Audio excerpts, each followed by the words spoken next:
Bienvenue dans la capsule philo au cœur des mots. J'ai regardé au loin, j'ai vu quelque chose qui bougeait. Je me suis rapproché, j'ai vu un animal. Je me suis encore rapproché, j'ai vu un homme. Je me suis encore rapproché, j'ai vu que c'était mon frère. Proverbe tibétain. Bonjour, mon nom est Steve Letourneau. Tout est interrelié.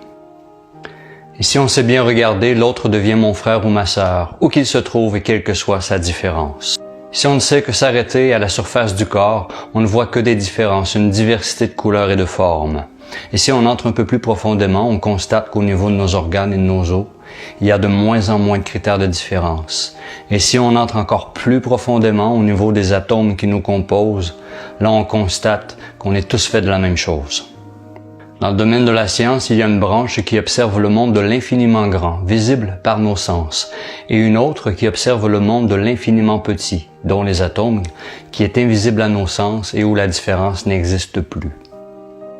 Plus on regarde à l'intérieur, en profondeur, et plus il devient évident, comme dans ce magnifique proverbe, que l'autre est comme un frère ou une sœur. Mais dans ce monde des sens, arrêté aux apparences et à la surface, on observe un monde de diversité où règne la différence. Mais il y a aussi un monde intérieur et plus profond, invisible à nos sens, où il n'y a plus de dualité, où tout est relié. C'est de ce lieu que fait allusion ce proverbe, où l'autre n'est plus perçu dans la différence et dans l'indifférence, mais reconnu comme interconnecté et interrelié. On retrouve aussi ce principe d'interrelation dans nos textes sacrés. Tu aimeras ton prochain comme toi-même.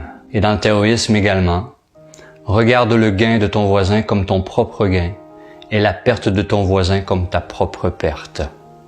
L'inconnu, s'il est regardé de l'intérieur, il devient connu. Inconnu.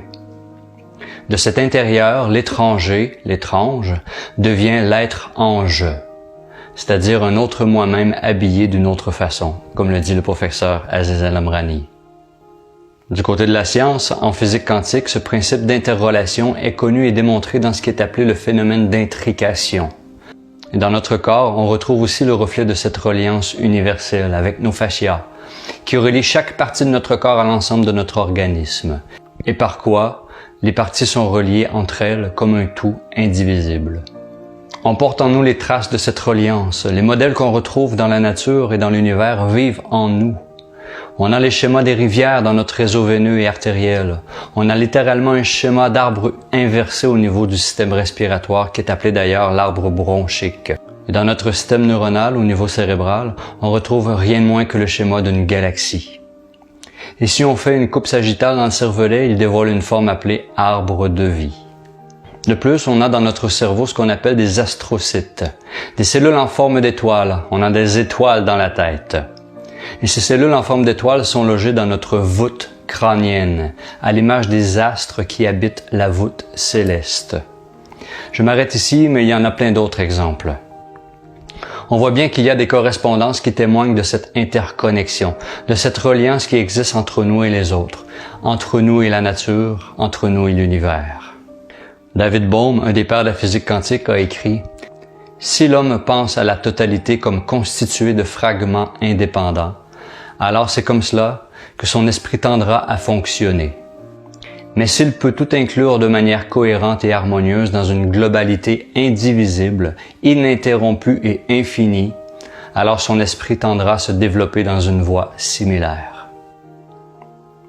Et je vais conclure avec une citation écrite par un astronaute affichée dans un musée. Le premier jour que nous avons passé dans l'espace, nous montrions tous nos pays respectifs. Le deuxième jour, nous montrions tous notre continent. Le troisième jour que nous avons passé dans l'espace, nous montrions tous notre planète. Voilà un paradoxe intéressant. Que l'on se rapproche comme dans le proverbe du début, que l'on entre plus profondément au cœur de la matière, ou que l'on prenne du recul comme dans la citation de l'astronaute, le constat reste le même. Nous sommes des êtres interdépendants et interreliés, faisant partie d'un tout. Si vous avez aimé ou appris quelque chose, laissez-moi un commentaire, mettez un pouce et partagez cette vidéo pour que chacun puisse bénéficier des enseignements que nous offre la nature. Vous pouvez aussi inviter des amis à rejoindre ma page en cliquant dans la section Communauté. À très bientôt dans une autre capsule philo, au cœur des mots.